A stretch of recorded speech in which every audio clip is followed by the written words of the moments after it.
क्या आपने कभी महसूस किया है आप कितनी भी मेहनत कर लें, पैसा हाथ में टिकता ही नहीं, या जब भी आगे बढ़ने का मौका आता है अंदर से कोई अनजानी घबराहट आपको रोक देती है।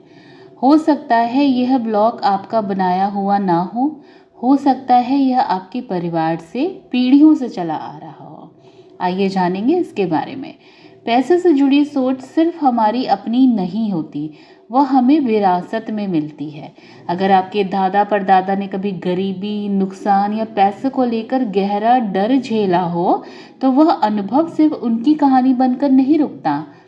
यह ऊर्जा परिवार की पीढ़ियों में आगे बढ़ती रहती है, जैसे कोई अनसुलझा कर्ज जो हर पीढ़ी को थोड़ा थोड़ा चुकाना पड़ता है, जब तक कोई एक व्यक्ति सचेत होकर उस पैटर्न को पहचान ना ले और उसे तोड़ ना दे।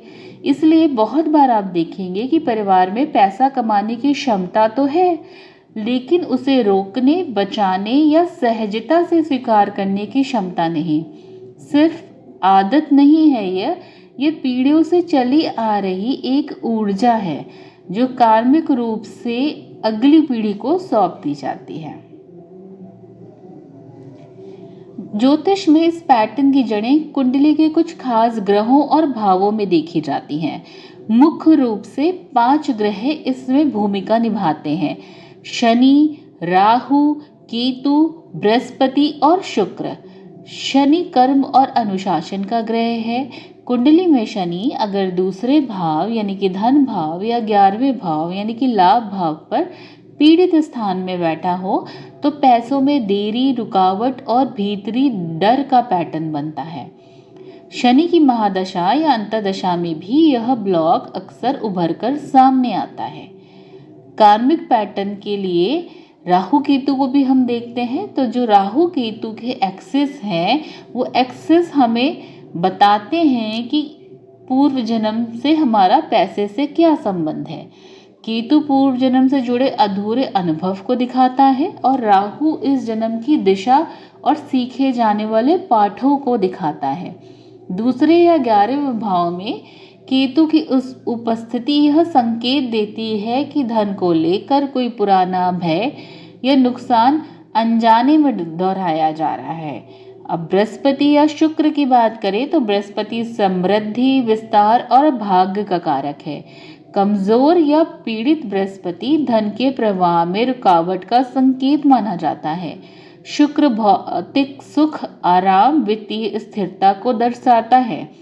पीड़ित शुक्र होने पर पैसे को सहजता से स्वीकार करने और उसका आनंद लेने में कठिनाई मानी जाती है। अब बात करते हैं कुंडली के भावों की। दूसरा भाव संचित धन और पारिवारिक विस्तार का प्रतीक है। 11वां भाव आय और लाभ को दिखाता है और 9वां भाव भाग्य व पीढ़ीगत आशीर्वाद या ऋण से जुड़ा माना जाता है। इन भावों में यदि शनि, राहु, केतु या पीड़ित मंगल की स्थिति हो तो इसे कुंडली में पारिवारिक और कार्मिक धन पैटर्न का संकेत माना जाता है। इनमें से केतु और शनि को विशेषकर पूर्व जन्म के कर्म से सबसे सीधे जोड़ा जाता है। दूसरे या 11वें भाव में केतु या इन भावों पर शनि की दृष्टि यह दर्शाती है कि व्यक्ति अपने पूर्व जन्म से जुड़े धन के डर, नुकसान या अधूरे कर्ज को इस जन्म में अनजाने में दोहरा रहा है, जब तक इसे सचेत होकर पहचानना और तोड़ा ना जाए। अब हम बात करते हैं साइंस क्या कहती है। मनोविज्ञान में एक थ्योरी फेमस है जिसको हम बोलते हैं अटैचमेंट थ्योरी।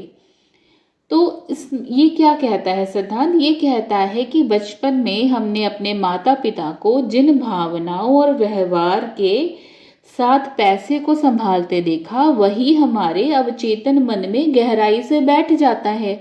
अगर बचपन में आपने देखा कि घर में पैसों को लेकर बहुत झगड़ा होता था या माता पिता हमेशा कमी और डर की भाषा करते थे, बात करते थे पैसों को लेके, तो हमारे पास जैसे इतना पैसा नहीं है, पैसा हाथ से फिसल जाता है, तो यह सिर्फ शब्द नहीं थे, ये आपके दिमाग के लिए एक ट्रेनिंग थी।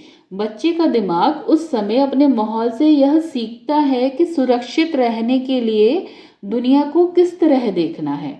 अगर पैसों से जुड़ा माहौल डर और कमी से भरा था, तो बड़े होकर भी चाहे आपकी कमाई कितनी भी अच्छी हो, अंदर से वही पुराना डर बना रहता है। इसे मनोविज्ञान में स्कार्सिटी माइंडसेट कहते हैं, यानी कमी की मानसिकता कहते हैं, और ये सीधे बचपन के अनुभवों से जुड़ी होती है।